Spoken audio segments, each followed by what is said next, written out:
നാമനിർദ്ദേശ പത്രിക സമർപ്പിച്ചിട്ടും പരിഹാരമാകാതെ മലപ്പുറത്തെ കോൺഗ്രസ് ലീഗ് തർക്കം. ഇരു പാർട്ടികളും പത്രിക നൽകിയതോടെ 16 ഇടങ്ങളിൽ കോൺഗ്രസും ലീഗും നേർക്കുനേർ പോരാടുമെന്ന് ഉറപ്പായി. പത്രിക പിൻവലിക്കുന്ന ദിവസം വരെ ചർച്ച തുടരാനാണ് കോൺഗ്രസ് ലീഗ് നേതൃത്വങ്ങളുടെ തീരുമാനം. സംസ്ഥാനത്ത് യുഡിഎഫിന് മൃഗീയ ഭൂരിപക്ഷമുള്ള മലപ്പുറത്ത് ഇത്തവണ കാര്യങ്ങളത്ര ശുഭകരമല്ല.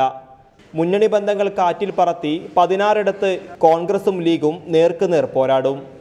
സംസ്ഥാന നേതൃത്വങ്ങളെ പോലും ഞെട്ടിച്ച് നിലപാടിൽ ഉറച്ചു നിൽക്കുകയാണ് ലീഗ് കോൺഗ്രസ് പ്രാദേശിക ഘടകങ്ങൾ. പത്രിക പിൻവലിക്കുന്നതുവരെ ചർച്ചകൾക്ക് സമയം കണ്ടെത്തി പരിഹാരം കാണുമെന്ന പ്രതീക്ഷയിലാണ് ഇപ്പോഴും ജില്ലാ നേതൃത്വം. വോട്ടിന് കഴിഞ്ഞ് പിൻവലിക്കുന്ന ദിവസം വരെ നമുക്ക് ചർച്ചയ്ക്ക് സമയമുണ്ട്. പിൻവലിക്കപ്പെട്ട് കഴിഞ്ഞ് 18-ാം തീയതിക്ക് ശേഷം UDFന് എല്ലാ മണ്ഡലങ്ങളിലും ഒരു സ്ഥാനാർത്ഥി ഉണ്ടാവുള്ളൂ. ലീഗും കോൺഗ്രസും പത്രിക നൽകിയിടങ്ങളിൽ സൗഹൃദ മത്സരമെന്നാണ് നേതൃത്വത്തിന്റെ വിശദീകരണം. ഇവിടങ്ങളിൽ തെരഞ്ഞെടുപ്പിന് ശേഷം സഖ്യമുണ്ടാക്കാമെന്നും നേതാക്കൾ കണക്കുകൂട്ടുന്നു. അതേസമയം UDFിലെ തർക്കങ്ങളിൽ നിന്നും നേട്ടം കൊയ്യാമെന്ന പ്രതീക്ഷയിലാണ് ജില്ലയിലെ CPIM. തർക്കം മുതലെടുത്ത് സ്വതന്ത്രരെ ഇറക്കി കോൺഗ്രസിന്റെയും ലീഗിന്റെയും പിന്തുണ ഉറപ്പിക്കാനുള്ള ചർച്ചകളാണ് അണിയറയിൽ. ഷഫീഖ് തച്ചുപറമ്പൻ, റിപ്പോർട്ടർ, മലപ്പുറം.